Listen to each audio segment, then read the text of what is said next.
Silver?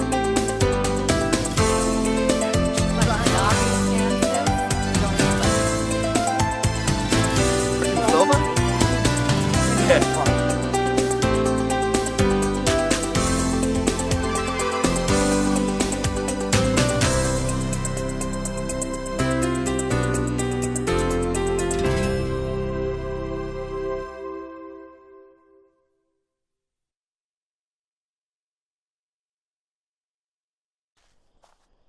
So I slump off to bed trying not to think about my gurgling stomach.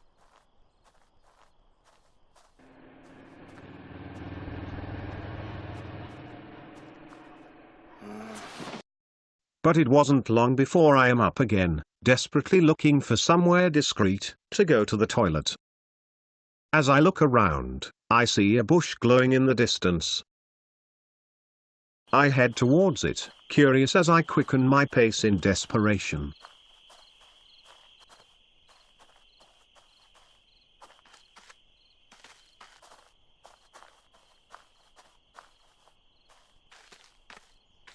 The bush is bigger than me, and without a second thought, I dive in.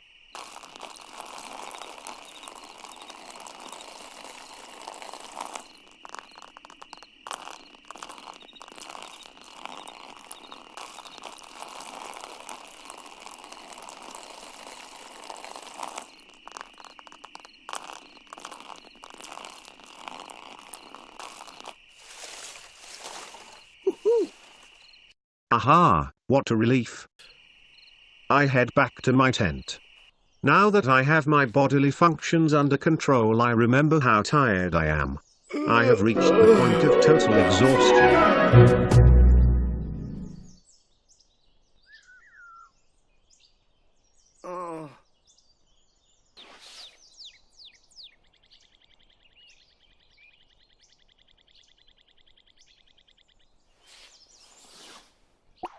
I wake up next morning, not knowing how I'd made it back to my tent. I was refreshed, though, and did a few sit-ups in the early morning sunshine.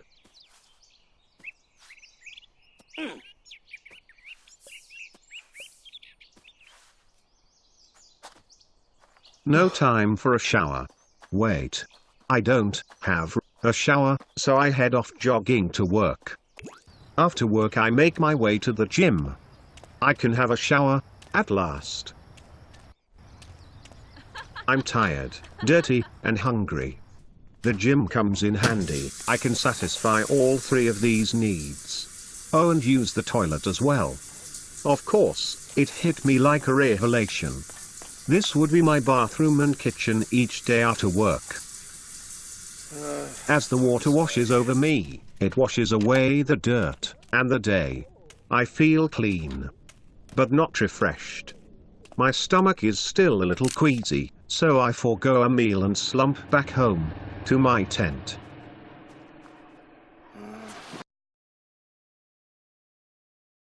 The next morning I wake refreshed, and full of energy. I jog around the lot. I come to a plant which has onions on it, so I pick them.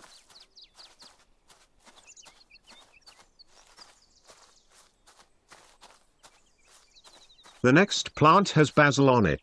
I pick that too. My lot is very resourceful. These things will come in very handy when I finally get a kitchen.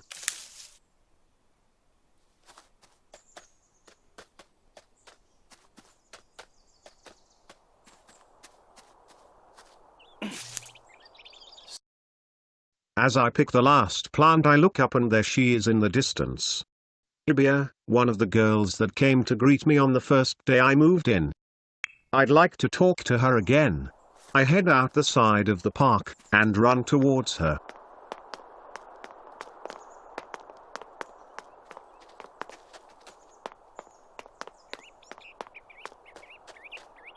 I pretend not to notice her as I run past her, then turn back and catch up to her.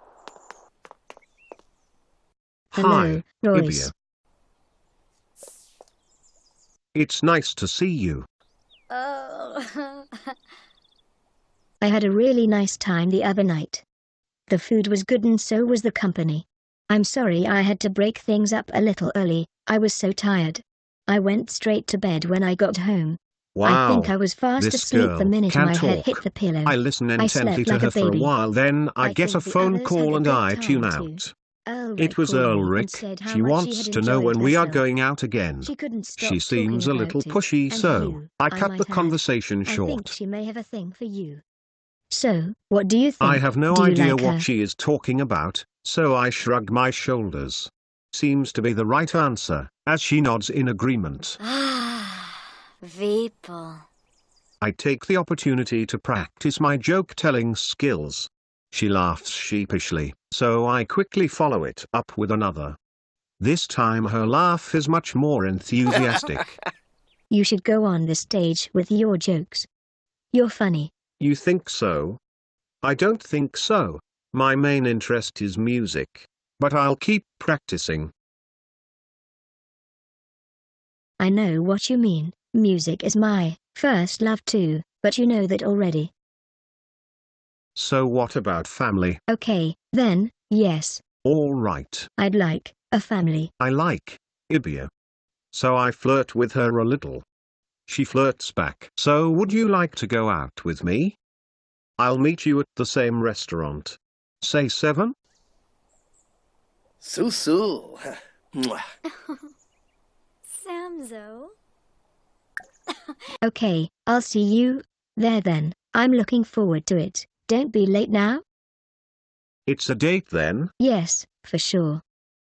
Dinner that evening was a strange affair. I arrive at the restaurant, this time dressed for the occasion, and decide to find my own table. I wanted something a little more cozy. I study the menu and wait. The waiter comes over and asks if I'm ready to order. I tell him I'm waiting for someone. There is a commotion going on at the next table. The server drops the food.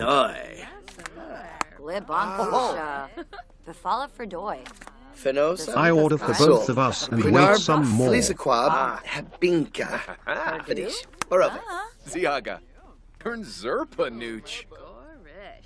I'm beginning to wonder if she is going to show up.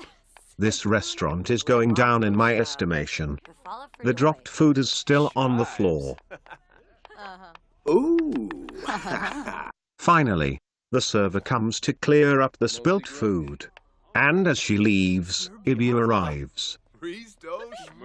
Wow. Every fiber in my body stands to attention. I leap up and present her with a rose. She accepts it, and to my surprise, begins flirting with me. I go with the flow. My stomach reminds me of the other night. I have a cure for that. She purrs seductively. We banter back and forth. I can't believe this is the same girl from the other night. She seems so reserved then. I'm besotted with her. We are so wrapped up in each other we hardly remember we're in the restaurant.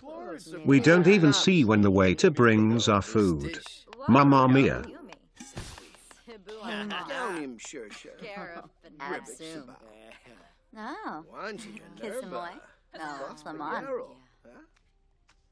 Eventually we head back to our table. This is nice, you know.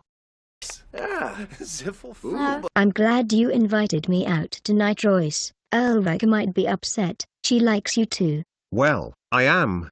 Quite a catch. Oh, oops. That was a mistake. Things went downhill after that. Ibia didn't speak to me again. I tried to engage her in conversation, but she was just rude, spitting out her food at me with disgust.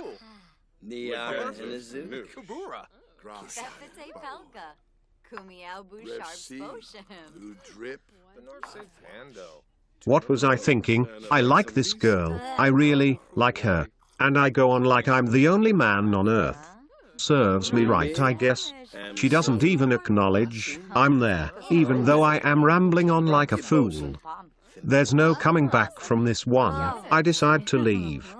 As I leave the restaurant, I'm thinking of how I can see her again. She's not likely to go out with me again anytime soon. Maybe I'll see her tomorrow. Or the next day, walking by my land, she is my neighbor, after all.